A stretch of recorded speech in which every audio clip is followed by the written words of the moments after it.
Welcome, everyone, to your Enneagram Coach, the podcast. I'm Beth McCord, your Enneagram Coach, and we're here to help you to understand yourself with astonishing clarity so that you can break free from self-condemnation, fear, and shame by knowing and experiencing the unconditional love, forgiveness, and freedom in Christ.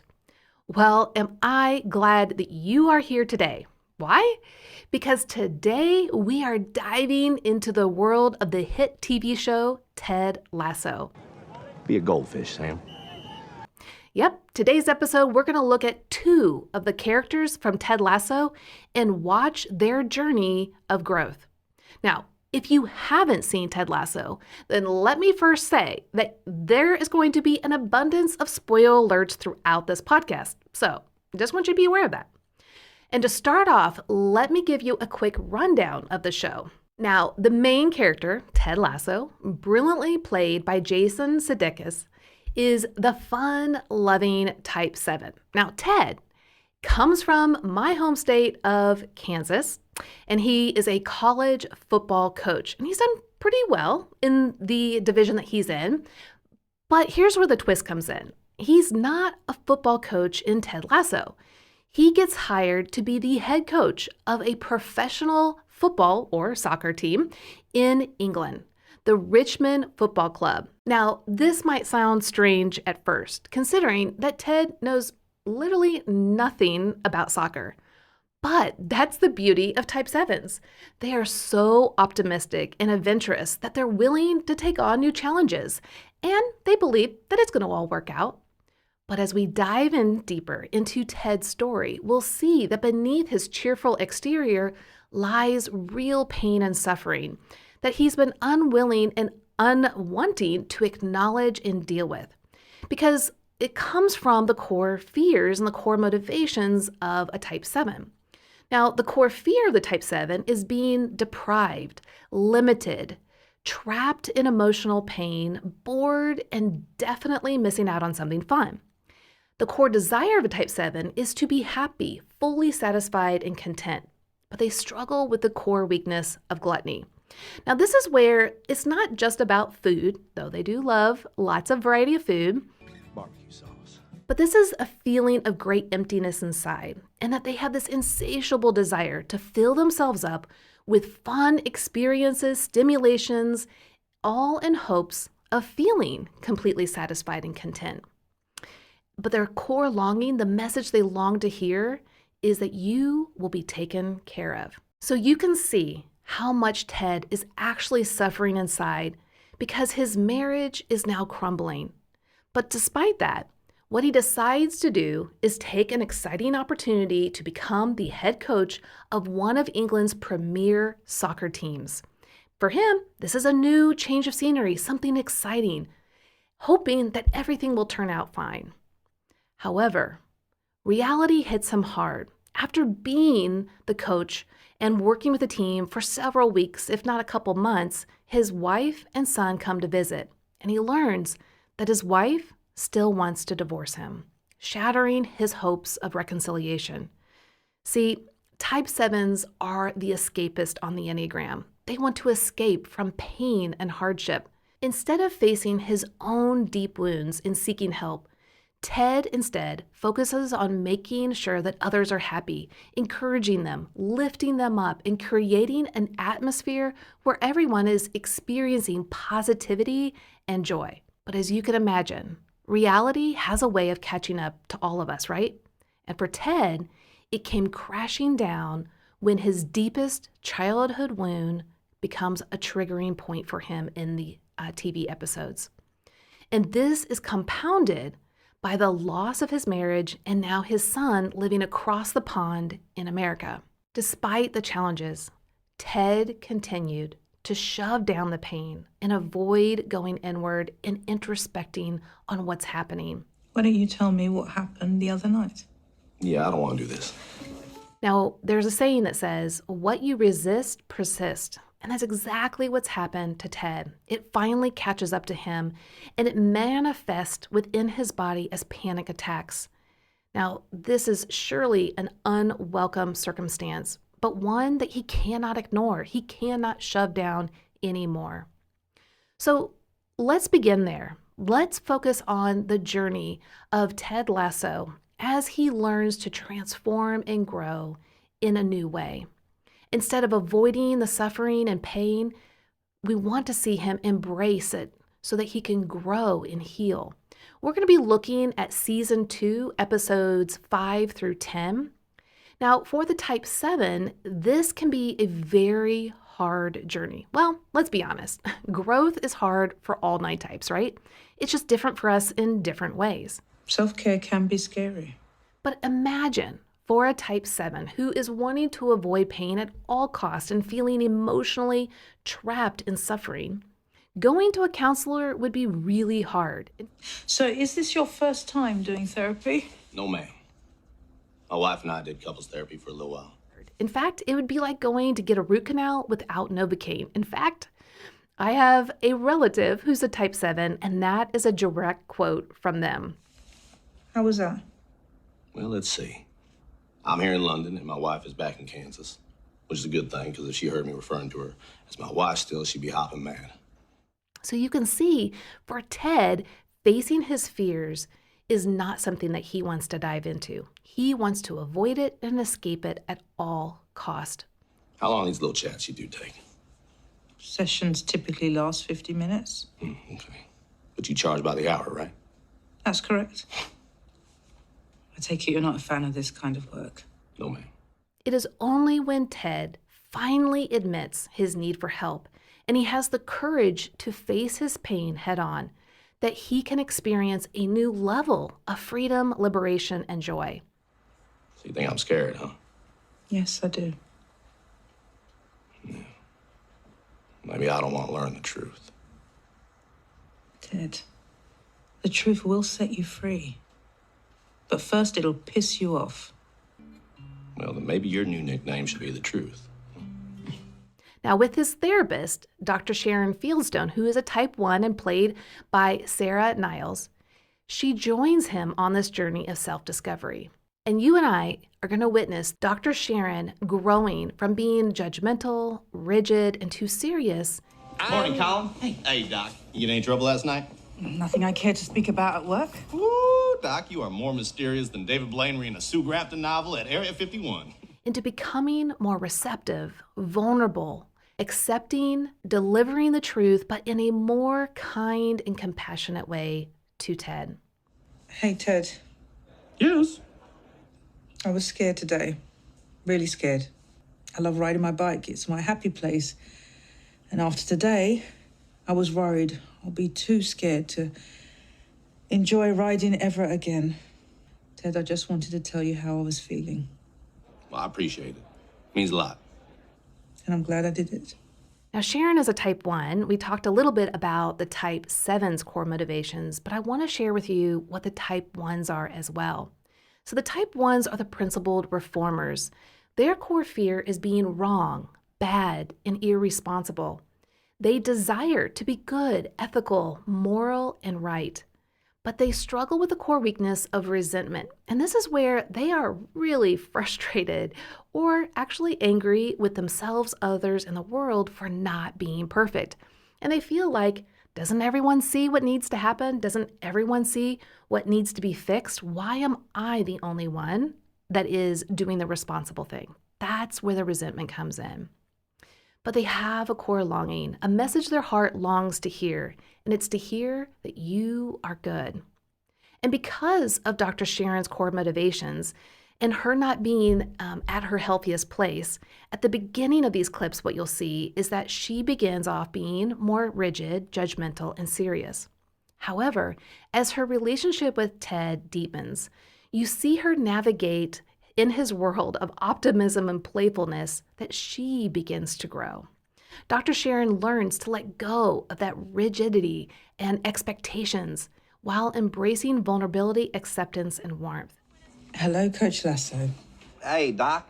So tonight, I'm just going to keep checking in on you every 20 minutes or so. You know, it's standard concussion protocol. But I'm going to change my voice every time I call you so it stays exciting for you. Have you been feeling dizzy or nauseous? Oh, so that's what it sounds like when you laugh. The interplay between the type 7 and the type 1 is so captivating. You're going to see them challenge each other, push each other's boundaries, but it's creating new opportunities for each of them to grow and to self-reflect. See, each type, the type 1 to 7, are connected to each other through a line on the Enneagram symbol. And this is where that they can access characteristics from both of their types if they're willing to embrace it. As we dive in, we'll show you exactly how this plays out so that you can gain further insights of not only the type 7 and type 1, but the many layers of the Enneagram. So grab your popcorn, settle in, and be prepared to go on a journey with me of self-discovery, personal growth, and the power of healing through the lens of the hit show Ted Lasso. Now, you might be a diehard fan or you're new to Ted Lasso. That's okay. I'm going to walk you through step by step so that you can see exactly how their personality types are unfolding in a very specific way based on the Enneagram and their trajectory of growth. You're going to laugh, you might cry, but all in all, we're going to watch the highs and lows of Ted and Dr. Sharon as their roles evolve and as they grow. And I can't wait for you to discover this with me. Okay, so we're going to dive in to the first clip. If you'd rather watch the clip, then just head over to our YouTube channel at Your Enneagram Coach, and you get to watch it all there. So in this first clip, we're going to have the opportunity to observe the distinct communication styles and defensive strategies of both Ted Lasso and Dr. Sharon. So by understanding each of these Enneagram types, we are going to gain great insights in how they uniquely interact with others and how they express themselves.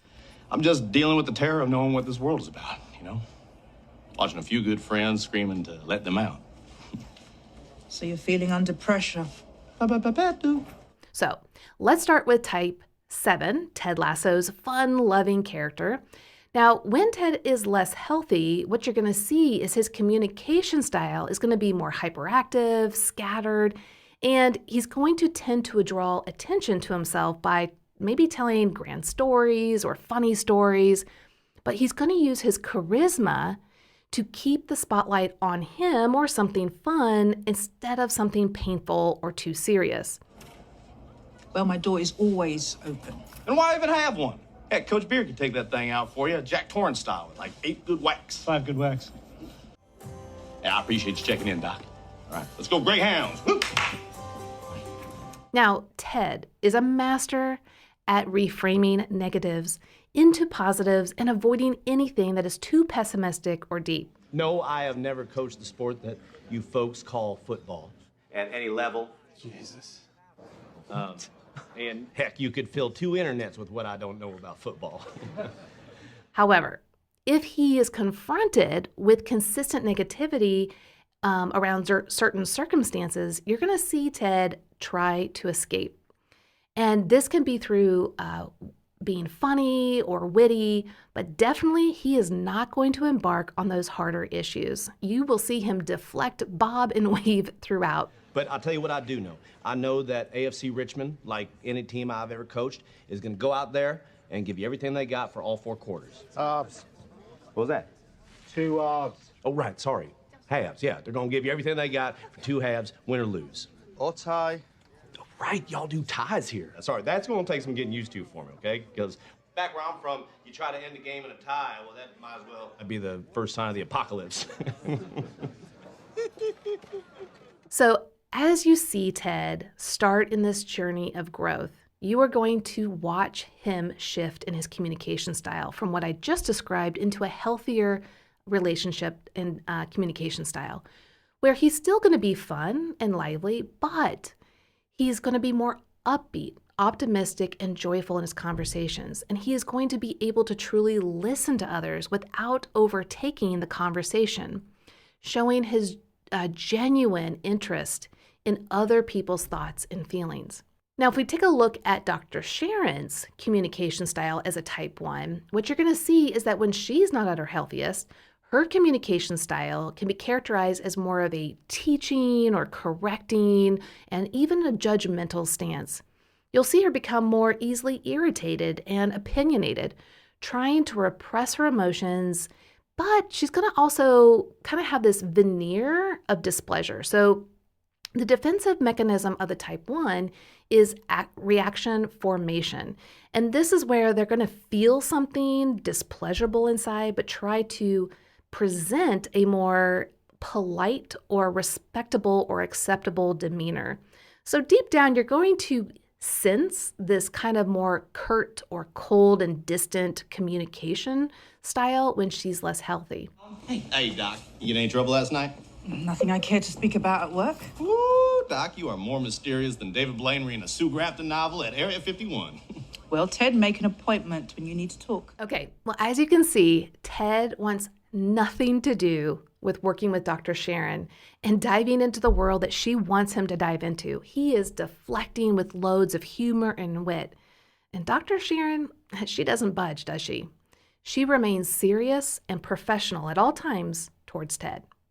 Now, as we continue to explore the Enneagram types of Ted Lasso, we'll witness the interplay between these two. And it's really important to understand how their mind works, both in healthy and less healthy ways. Now, in this second clip, we find that Richmond Soccer Club is the underdog at a very pivotal moment where they could win the FA Cup. But they first have to get through these qualifying games to the semifinal, which will be at the prestigious Wembley Stadium. 10 minutes to go, and since the amazing goal from Tart, Spurs have completely marked him out of the game. Richmond could pull off an incredible upset, but they need to hold their nerve. Now, the FA Cup is so coveted, and Richmond hasn't even won a big tournament yet in their history. So there is a lot of pressure on Ted to come through, and he is feeling it. But as a good type 7, Ted is no stranger to high pressure situations, but what is he going to do? He is not going to wallow in pain and suffering, no way. He is going to take that mounting stress and turmoil, and he is going to shove it down and focus on the next exciting thing, which is the game at hand. So he wants to get out there and cheer his team on and be positive. Now, in the first part of the game, Richmond finds that their best player, Jamie Tott, actually scores for them, which is amazing. But as the clock ticks and gets towards the last 10 minutes of the game, the team and Ted need to stay in composure so that they can keep the lead and win.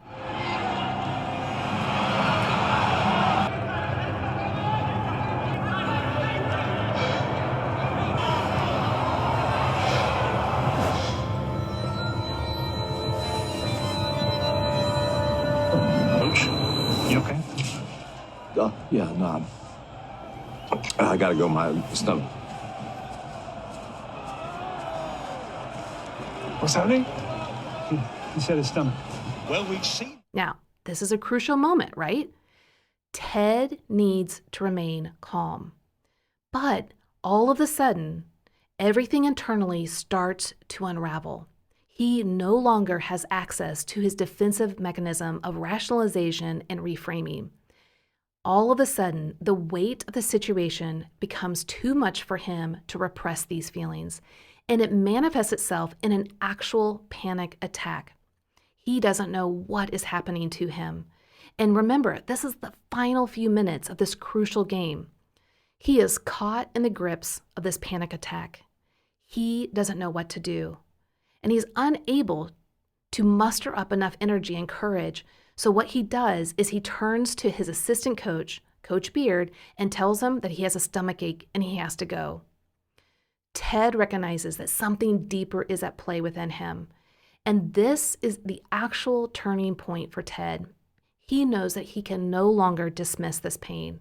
So what he does at the end of the clip, you can see he finally reaches out for help to the one he has tried so desperately to keep at bay, Dr. Sharon Fieldstone.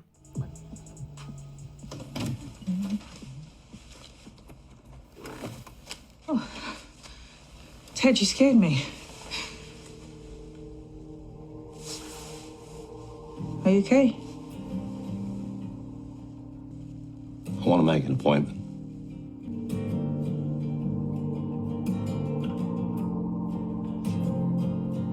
Here we see Ted's journey towards healing and growth as it begins. This path will be filled with both progress and setbacks, where he's going to take 2 steps forward and a big step back. But even in these early stages, we can catch a glimpse of the incredible transformation that is lying right before Ted. Isn't that really fun to watch? To see the actual representation of the beginning of transformation happening? Okay, let's dive in to the next 3 clips. In these next 3 clips, there are 3 sessions that Ted has with Dr. Fieldstone. Now, Dr. Fieldstone is ready for Ted in her own professional way, but is Ted ready for therapy? Hey, Doc. Hi, Ted. Come in. Yeah. Okay. Hey, I want to thank you again for, helping me out with that little hiccup the other night. I'm actually feeling a lot better, so I don't even know if this is necessary, really. Make yourself comfortable. Okay. As you know, we just talked about, type 7s do not enjoy counseling. They feel like it's going and getting a root canal without Novocaine. And so Ted enters his first session with a lot of wit and fun and charm, because he knows that he is confronting his greatest fear, which is being trapped in emotional pain and suffering. Thanks. Sit. I can sit here. Oh, it's noisy. Yeah, sit down like that. You know what? Hey, I'll go on the couch. Here we go. How about that? Hey, who am I? Don Draper, right? Yeah, a little formal.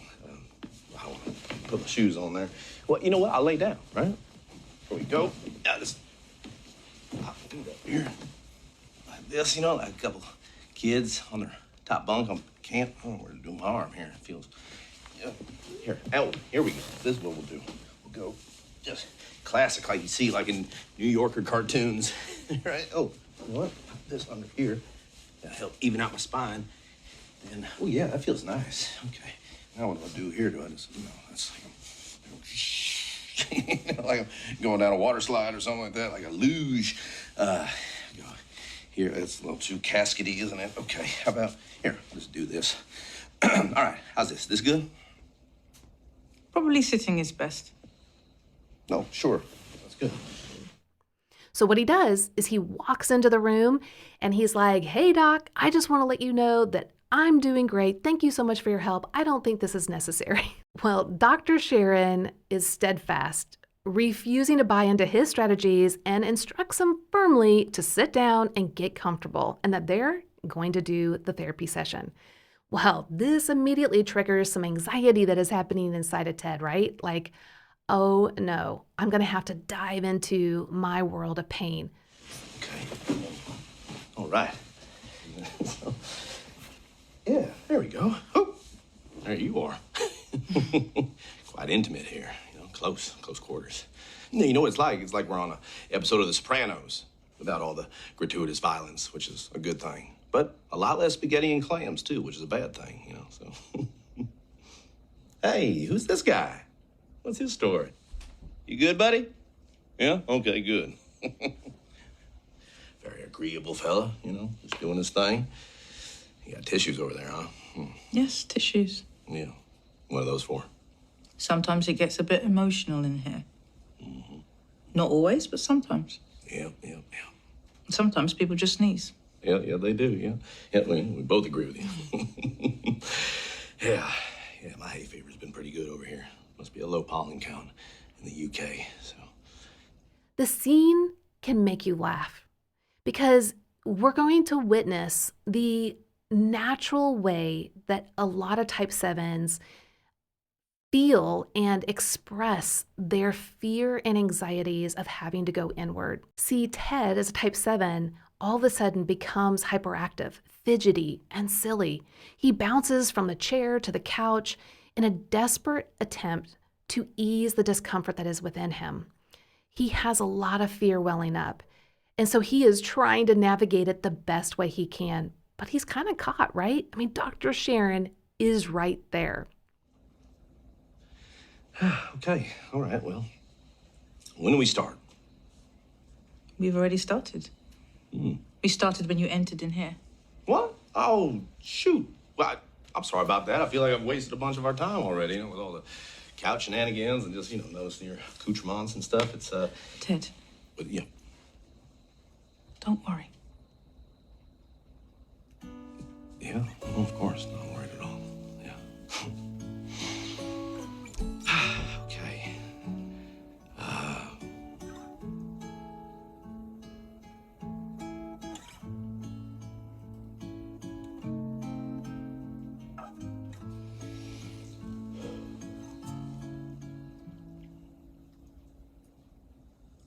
What do you want to talk about? Why don't you tell me what happened the other night? Yeah, I don't want to do this. Well, with all this lightheartedness, Ted can't escape. All of a sudden, he's facing Sharon face to face. And when she asks, let's dive in, and asks him a hard question, he says, nope, I don't want to do this. And you see a classic type 7 in their escapist mode leave. Now, for a lot of us, we can think as viewers, why can't he just sit there? I mean, she's just trying to help. Why can't he engage? But remember, this is his greatest fear. These are his greatest struggles. To dive in, he literally feels he's going to be trapped in this, almost like you are trapped in a coffin. The fear that wells up, like, I have got to get out of here.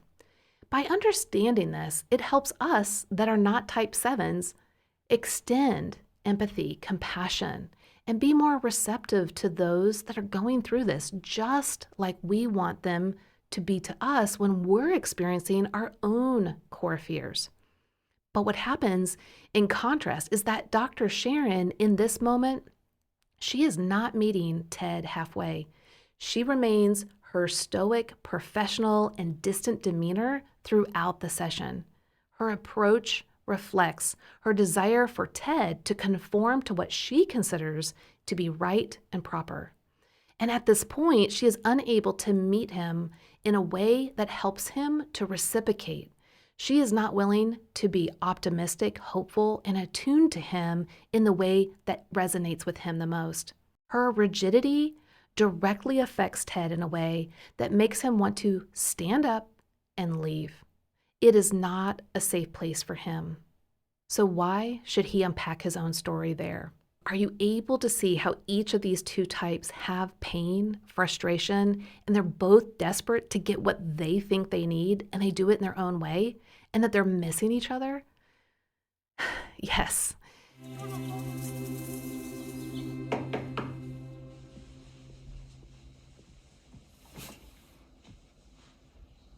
Hello, Ted. What's up, Doc? I'm surprised you came back. Yeah, well, I don't quit things.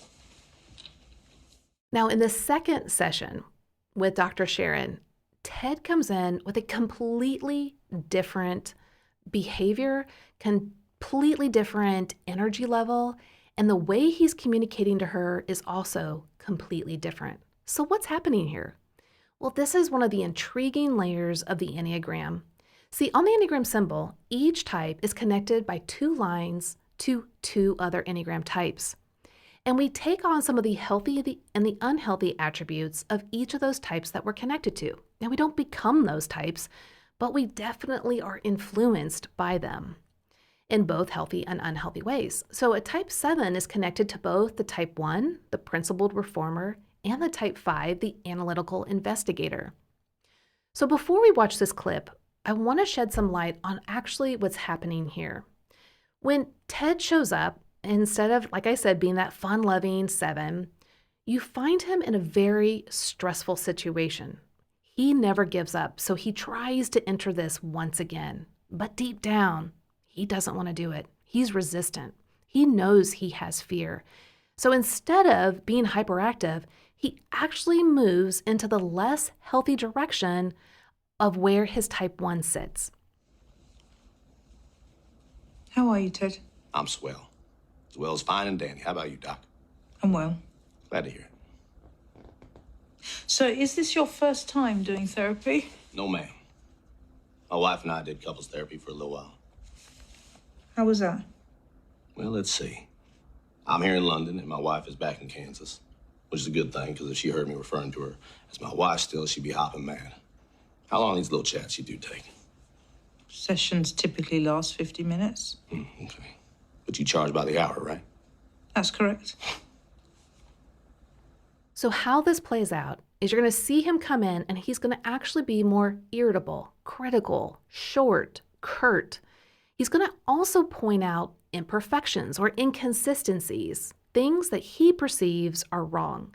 In fact, he is actually being hurtful and judgmental towards Dr. Sharon's profession. I take it you're not a fan of this kind of work. No, ma'am. Why is that, do you think? You want the truth? I'm only interested in the truth, Ted.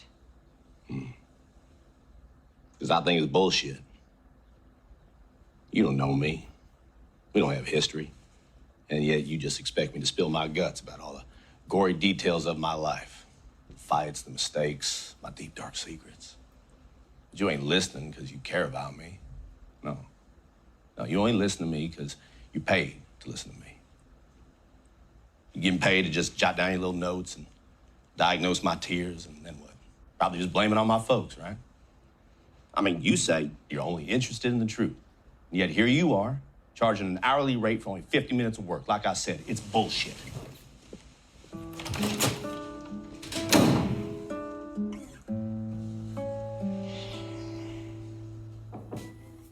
This is very demeaning towards her, but he's doing it again in a way to deflect where he is uncomfortable, where he is anxious, where he feels trapped. It is another strategy to prevent pain.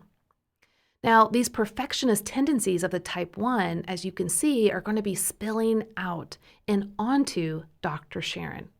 Isn't it fascinating to watch this shift in Ted's behavior when he becomes stressed? Well, this is important to understand with the Enneagram. The Enneagram isn't just about putting you in a box. We ebb and flow. We have a lot of different layers within us. We have different parts that pop up and show up. You know what that's like. Well, part of me feels like this and a part of me feels like that. We also see that we have parts of us that are moving towards health and then unhealth. We ebb and flow. That's why the Enneagram is so fascinating. The first session, we see him fidgety and hyperactive. And in this session, you see the one part of his heart to show up in a less healthy way, being critical and demanding of Dr. Sharon, and very hurtful. But again, he just leaves. Again, he escapes. Well, let's take a look at the third session. And this is a remarkable pivot for both of them. Both of them are starting to meet each other midway. They're starting to gain empathy for one another and to see each other in a different light. His typical way of being hyperactive and deflective is no longer there. He walks in. He is more sincere and introspective. You'll actually see him. Watch what he does with the little toy on the desk. Hello, Ted. I thought you'd be back. Really? Why's that? You said you never quit.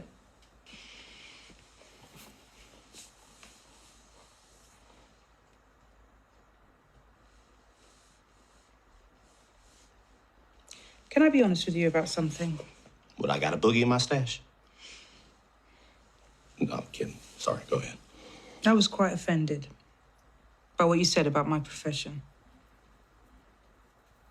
That just because a therapist is being paid, they don't actually care. The last two sessions, he made this little bird's head bounce back and forth. But in this session, the little bird's head was already bouncing back and forth, and he stopped it, representing how he and his internal world was becoming more calm and accepting that going inward and facing his struggles and pain was the right path to growth. It's truly remarkable to watch a 7 enter this space because it's a highly anxious space, but a space of real growth. Let me ask you something. Would you coach for free? Yeah, I would.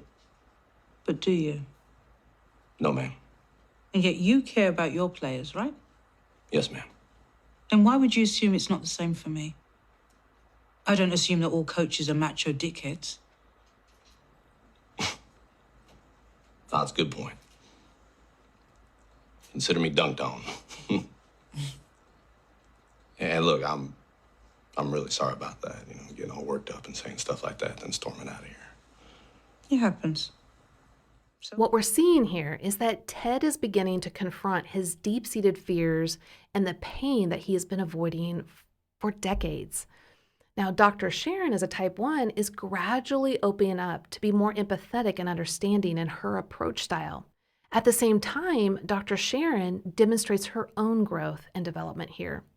While still upholding her professionalism, she begins to soften her approach, recognizing that meeting Ted where he is going to help him to actually be calm. So she shows him kindness. She shows him vulnerability, and she shows him that she understands where he's at and that it's okay. Self-care can be scary.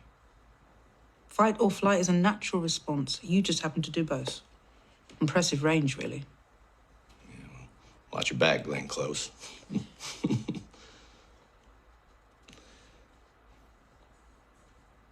you think I'm scared, huh? Yes, I do. Yeah. Maybe I don't want to learn the truth. Ted, the truth will set you free. But first it'll piss you off. Well, then maybe your new nickname should be the truth. Well, I can't be your mentor without occasionally being your tormentor. Ooh, I like that. I knew you would. Let's get started, shall we? Yes, ma'am.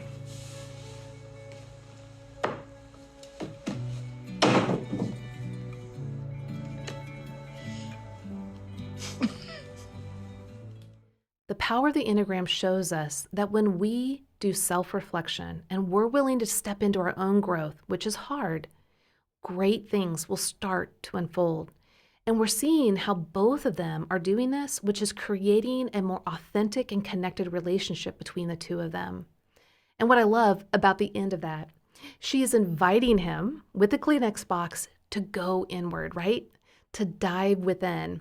And even though he is more calm and resilient and ready for transformation the best that he can, he takes that Kleenex box and he chucks it against the wall in a funny way of saying, I don't know if I'm fully ready for that. But they both chuckle and laugh, knowing that they can proceed together in the healing journey. And this is where we're going to witness this turning point of their relational dynamic together as they're evolving into more health and better understanding and empathy for one another, which actually helps them both to grow. Hello. Hi, Bridget. Sorry I'm late. Come on, you know, the only thing better than a patient being late is one who doesn't turn up at all. So where did we leave off? Let's see, I have it in my notes. Oh, yeah. Ted Lasso is driving me fucking crazy. Right. He refuses to open up. And when he gets anywhere close to being vulnerable, he fires off a zinger, or some obscure reference to something very specific to a 40-year-old white man from Middle America. So he's refusing to be vulnerable, right? Sounds like someone I know. Stop it. Me and Coach Lasso are nothing alike. Sharon, you do the same thing. He uses humor to deflect. You use your intelligence. Please, I do not harness my savantage nature to alienate people and isolate myself. Okay, I hear that. So at the beginning of this clip, what you're going to see is Dr. Sharon on the phone with her own therapist. And her own therapist bluntly points out that she and Ted are actually very similar because they both struggle to be vulnerable. They just do it in different ways. Ted deflects with humor and Sharon deflects with her intellect. I doubt you'll make any headway with Coach Lasso until you let your guard down yourself and meet him halfway. You're right. Of course I'm right. Now what are you going to do about it? Now, her therapist encourages Sharon to meet Ted halfway by embracing vulnerability about her own self so that he can connect with her and then he can be vulnerable with her. Now, she's kind of hesitant about going in this direction, but she then reluctantly agrees. However, Before Dr. Karen can fully explore this newfound insight that her therapist gave her, an unfortunate event happens to her. As she is riding her bike to work, which is her favorite thing to do, she actually gets hit by a car, causing a concussion and needing stitches. And when she's at the hospital, she is super frustrated when she sees the person who shows up to take her home. Yep, you got that right, Ted Lasso.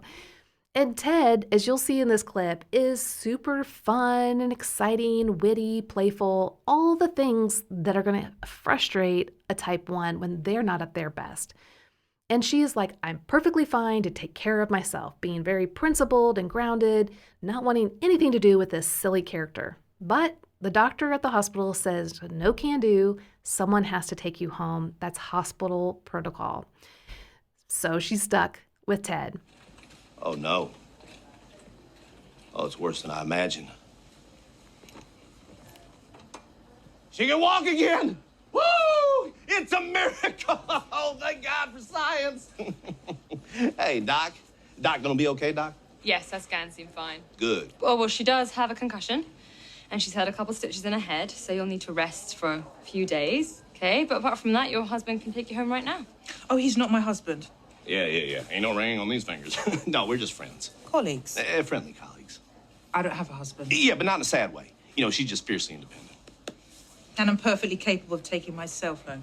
See what I mean? I'm sorry, Dr. Fieldstone? Hospital policy states that head trauma patients, they cannot leave unattended. Ooh, and there ain't no policy like a hospital policy, because a hospital policy don't stop.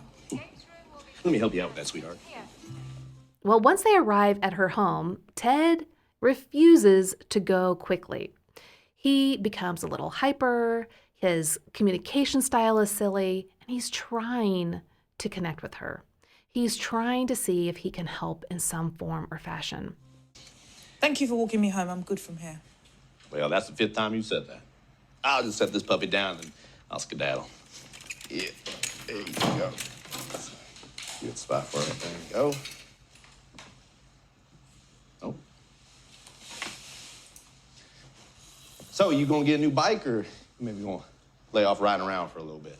I don't know. I haven't thought about it. Yeah. Well, I hope you get back on that horse. And by horse, I mean bicycle. Although, how cool would it be if you started riding a horse to work, you know? Everybody starts calling you Dr. Sharon Horsewoman, or it becomes your hook. I really should get some rest. Hey, 10-4, good buddy. Good colleague. But she wants nothing to do with it. And so what she shows is emotional coldness, and she's curt in her responses to him and really pushes him at a distance. Yeah, all right. No, I'll let you go here. And, hey, you just give me a holler if you need anything, all right? You know, you got quite scared today. And my job is teaching people how to overcome exactly what happened to me. I'm fine, thank you. Goodbye, Coach Lasso. Yeah, all right now, Doc. Take care. Now, Ted starts to get the point, especially when she says, hey, I'm tired and I need time to heal. And he says, okay. But in one last attempt, Ted says that she can call him whenever she wants because she went through a scary situation.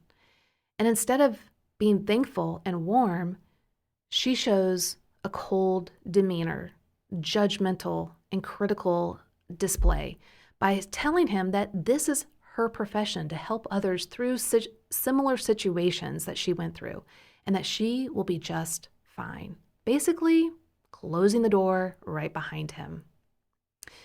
Well, what you'll see in the clip also is that Dr. Sharon later that night really is reflecting on her day. And while she's reflecting, Ted surprises her with a phone call because he wants to check up on her. He says that, it's protocol with concussions that someone check in with you every 20 minutes. But of course, he's not going to do it in the normal way. He has to do it in the fun 7 way, that he's going to change his voice every time he talks to her. And he does it for the first time there, which makes her giggle. Hello, Coach Lasso. Hey, Doc. So tonight, I'm just going to keep checking in on you every 20 minutes or so. It's standard concussion protocol. But I'm going to change my voice every time I call you so it stays exciting for you. Have you been feeling dizzy or nauseous? Oh, so that's what it sounds like when you laugh. Now, this giggle unlocks a lightheartedness in Dr. Karen. and it lifts her spirits, even if it was momentarily. Now, the interaction between the type 1, Dr. Sharon, and the type 7, Ted Lasso, is very significant here. We see the potential of growth and healing in their relationship because this is where Dr. Sharon decides to be vulnerable and to open up. I'm fine, Coach Lasso. Well, then I'll talk to you in 20 minutes or so, Sling Blade. Hey, Ted. Yes. I was scared today. Really scared. I love riding my bike. It's my happy place. And after today, I was worried I'll be too scared to enjoy riding ever again. Well, I would say it feels a lot like underwear. No, I don't want to discuss it. Don't need a pep talk. Ted, I just wanted to tell you how I was feeling. Well, I appreciate it. Means a lot. And I'm glad I did it. This is where she decides to share with Ted that morning she was very fearful. Now, he tries to twist it and make it fun, and she says, "No, Ted, I just wanted to share this with you." And he's respectful and lets her go. But she demonstrates what it means to be vulnerable, to press into the relationship, and to share. She sets the stage for what's to come and to help Ted to go into his fear the next time they meet. This is going to be a really strong moment for both of them. Now, the next clip we're going to see is really interesting. The next clip you're going to see, you're going to find yourself with all of the coaches from Richmond getting ready to go out to the pitch, what they call it, or the field for the next soccer game. So they're waiting in the coach's room. All right. Well, yeah. Let's open for that.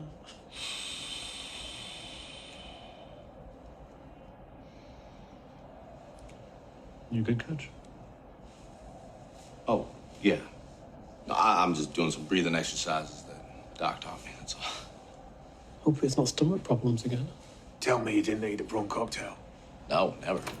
And while they're waiting and the coaches are preparing, Ted takes a big, deep breath.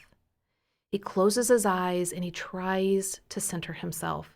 But this catches the coaches off guard. They've never heard Ted sigh like that, so they think something's got to be wrong. And they press in to ask, "Are you okay?" Thinking maybe he was sick again. But he says, "No, I'm just trying to do some breathing exercises that Dr. Sharon told me about." So you start to see that this beautiful type 7 is looking inward. He's trying to calm his inner world down and to practice the things that Dr. Sharon has showed him. This is where you see his connecting types, the type 1 and the type 5 on the Enneagram symbol, really start to come in powerful, helpful ways. The type 5 allows him to look inward. And the type 1 allows him to be present and responsible and to do the right next thing, which is to be fully present and to actually say the truth. And what you're going to see is he's going to tell the coaches the truth of what happened on the field that day with his panic attack, that he didn't have food poisoning. Truth prevails. Those breathing exercises help the 7 to calm down and the 5 to be able to bring to mind what is true and accurate, and the 1 to be principled and to speak that truth. Guys, it's time. Hey, fellas, hold on a second. I need to tell you all something. When I left the match against Tottenham, it wasn't because my stomach was bothering me. It was because I had a panic attack. I've been having them from time to time as of late, and I'm working on it. But I just want y'all to know the truth. We good? Good? Oh, yeah. Of course. Okay, all right, let's go get them. Works for me. 1, 2, 3. Butts! Isn't that beautiful? And isn't that inspiring to watch Ted from where we saw him earlier, from hyperactive and scattered, fleeing from all pain, to grounding himself, being present, being still, and knowing that he can move with truth, that the truth will set him free, and that he can trust others with where he is at in the moment, and that he can trust himself to navigate this moment. Now, this is really hard work because he's facing, again, his greatest fear, But when he does that, when he enters his greatest fear, on the other side is his greatest freedom. Now, these last two intense clips are a huge pivot in his ability to go to hard places. He actually faces some of his greatest fears in these moments, but continues to press in. This next clip, what we are going to see, is very intense, and it triggers Ted at the core, where his greatest wound is from his childhood. Now, see, the scene opens up. What you're going to see is Jamie Tart, Richmond's star player, being mocked and teased by his own father in the team locker room after the game that they just lost to Manchester City. Mr. Tart, you have a visitor. Says he's your father? Yeah. I told you, Vic. We only ever be everybody we play. So you pups had no chance. Don't speak to me like that. Just made it easier for Manchester City to kick you to the curb. Don't turn your back on me. Oh, yeah. Okay, you can have that one for free. Don't you forget where you came from. Watch the door. Oops. As tensions escalate, Jamie ends up punching his own father in self-defense in front of the entire team. And Coach Beer swiftly intervenes and escorts Jamie's father out of the locker room. But what you see is Jamie completely frozen in a mixture of shame and pain, while the team sits there emotionally stunned by watching the emotional turmoil unfold before them. But it's also in this very moment that you see Roy Kent, a type 8, step in and fill the void of what Jamie's father should do, and he approaches him and compassionately embraces him as the protector he needs. He supports Jamie as he suffers and cries with sorrow and pain.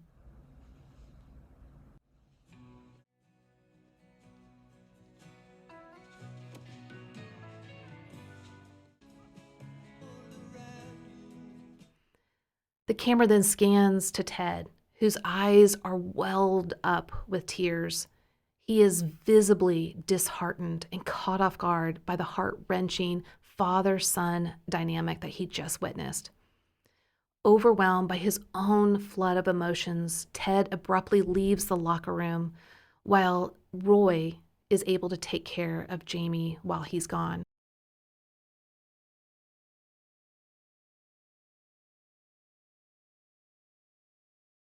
Now outside, you're going to see that Ted reaches out to Dr. Sharon, and he does the best that he can to muster up courage to share with her his absolute greatest pain. Coach Lasso? My father killed himself when I was 16. That happened to me and to my mom. I'm so sorry, Ted. And look, I don't know if that's where maybe some of my issues stem from. No, it definitely is. Right, don't that make sense? Do you want to talk about it now? No, not right now. I need to get back inside of the team. I just wanted you to know. Okay. Thank you for telling me, Ted. Please call if you need me. I will. I will. I'm sorry. I will. It's okay. Good night, Ted.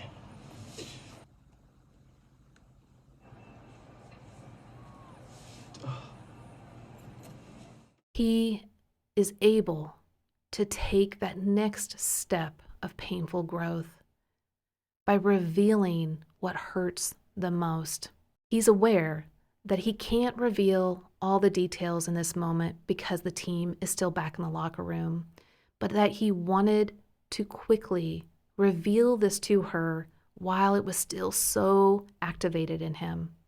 And of course, Dr. Sharon is very grateful and thankful for him to open up.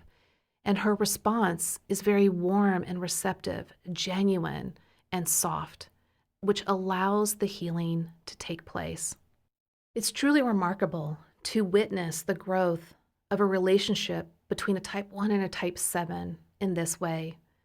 As they each continue to work on themselves, move towards each other halfway, opening themselves up, being vulnerable, and connecting on deeper levels, they are enabling not only themselves to grow and transform, but the other.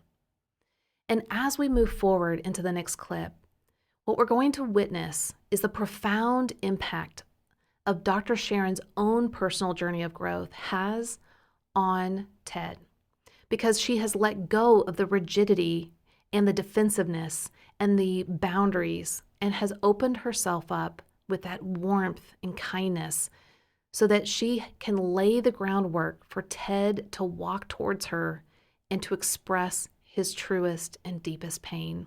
So what you're going to see in this final clip is you're going to see heroic strides in Ted as he takes really big steps in his own growth journey.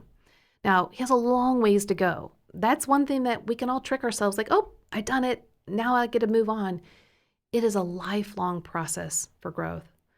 But in this clip, we see great strides within him. Now, what you're going to see at first is him singing and dancing as he's putting on a dress shirt and a tie to prepare for his boss's father's funeral.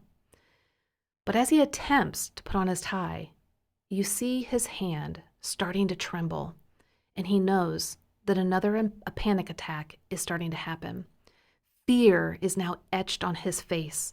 He is unable to control the flood of fear and pain coursing through his body.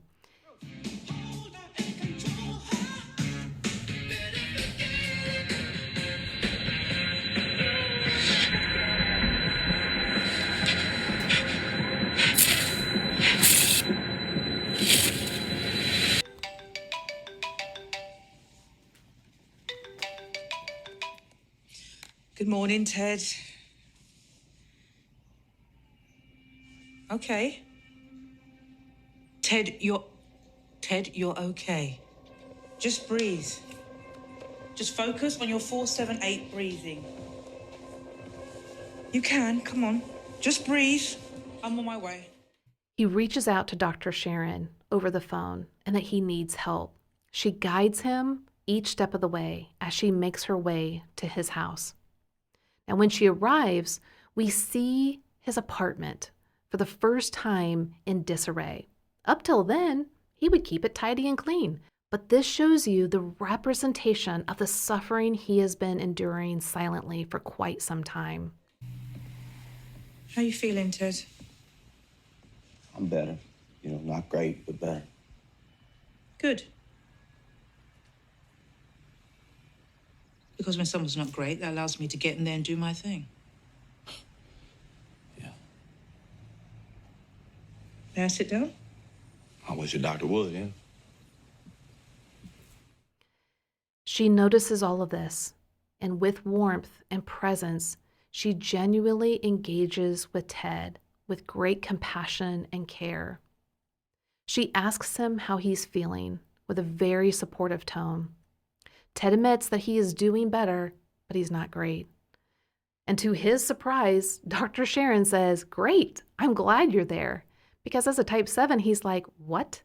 I'm not that great and you're happy?" And she's like, "Yeah, because when my clients are better but not great, I can move in and intervene and facilitate deeper healing."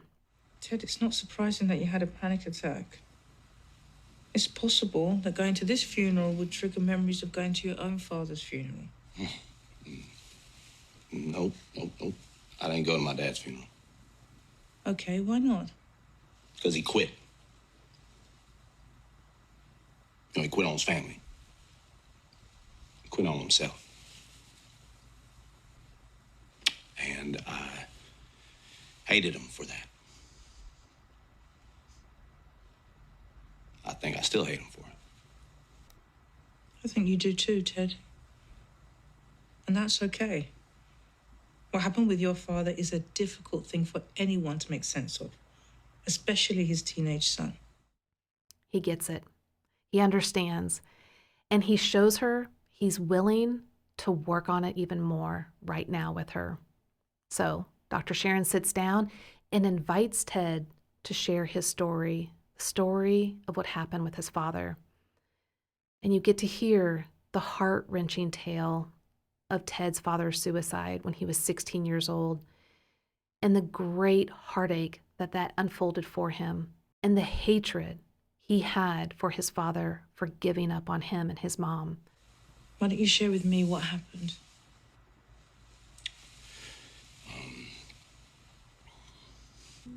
I remember the date because me and a bunch of high school buddies were going to do a marathon of all them Jason movies that night. So I, came home from school as usual, and I went up to my room. Bang! I opened up the door, and there he was. Screamed, choked, cried. Just ran upstairs, called 911. Went to the fridge, grabbed one of his Coors Lights, drank that. Then I called my mom at work and let her know she needed to come home. I'm sorry that happened to you, Ted. Yeah, me too. And I understand why you're angry with him. He took a lot away from you. And my mom. And your mum, yes. Now, Dr. Sharon is fully attuned to his emotions, acknowledges his feelings, and understands, thanking him for opening up. And she understands why he harbors this great anger and hatred towards his own father. She sits there with him in it, but she also invites him to share what he loved about his dad. Now, initially, he looks at her with hesitance and resistance. And she said, "You shared with me what you hate about your father, but I want to know what you loved about him." I'm curious about something. What was he like? He was a good man, real chatterbox, believe it or not. Probably could have been a little bit better listening box at times. What did you love about him? Why? You told me what you hate about him. I'd love to hear something you remember that made you feel good. It takes him a little while to fully engage here, but when he does, he recounts a wonderful story about his father and how incredible he was, and how his father saved the day for him once on a test. When I was in 5th or 6th grade, there was this book called Johnny Tremaine, and our homework for like a month was to read this book. At the end of the month, I hadn't read a lick of it. And we had a test, big test, like the next day. And the night before, I was anxious as all heck, and I couldn't sleep. And my dad starts getting after me about that. And I start crying. And he's like, "Whoa, buddy, what's wrong? What's wrong?" And I tell him what's up. And he says, "Hey, don't worry about it. Okay, just go up to your room, lay your head on your pillow, and think about something you're looking forward to." So that's what I did. Next morning, I wake up, and he says, "Hey, you ain't gonna ride your bike to school. I'm gonna drive you." I'm all right. And on the way to school, he talks me through the entire book, like it's a bedtime story or something. Because he stayed up all night, the whole night, reading the whole damn thing. Because he didn't want his little boy stressed out over some stupid, silly test. And I ended up getting an A. Oh. In this moment, you see Ted's heart really expand with compassion towards his own father. He's recognizing the challenges that his father was experiencing and the full spectrum of life with all of its pain, sorrow, joy, and love. He recognizes that his dad was suffering, and though he wishes he could go back and let his father know one more time how amazing he was, he understands his father was in pain. Here, you will see a true 7 in one clip embrace the true pain and sorrow of greatest pain, but also relish in the joy and the beauty of a relationship he had with the same person he hated for so long. He was a good dad.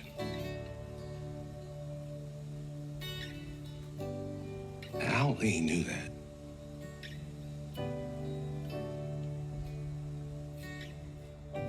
I think if he would have known how good he was and stuff he didn't really care about being good at, I don't think he would have done it. And I wish I would have told him. I wish I would have told him more.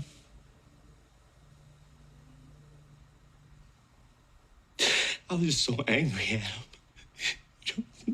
Because he was always gone at work and just out with friends or something like that. And then he was gone.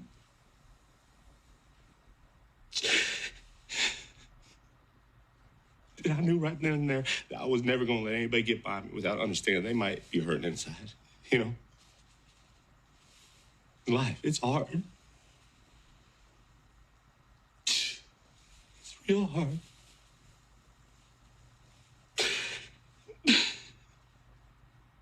Thank you, Ted.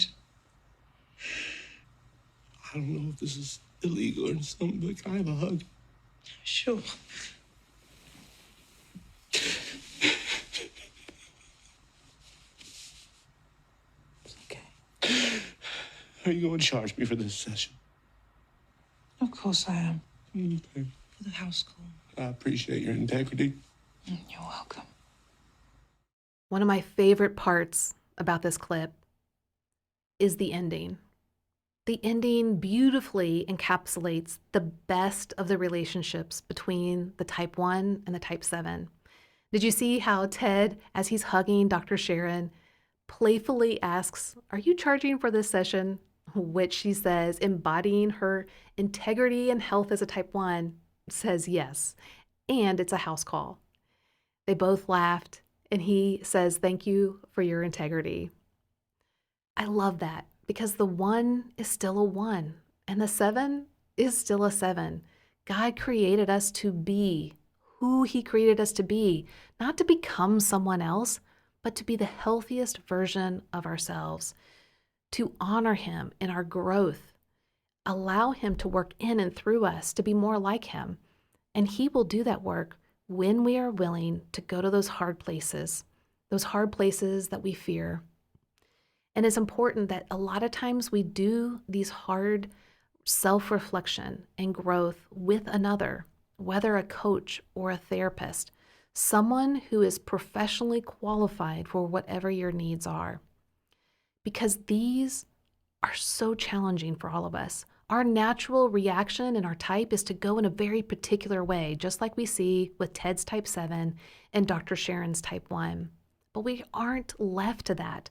There's so much more to us, and the Enneagram helps us to see what our healthiest path is and that we can go there. We can be vulnerable, we can be transparent, and we can connect with one another so that real growth can happen. God has put us in community with one another, not so that we force others to be just like us, but that we can encourage them to be the best version of the way God created them. And that's what we're seeing with Ted Lasso and Dr. Sharon.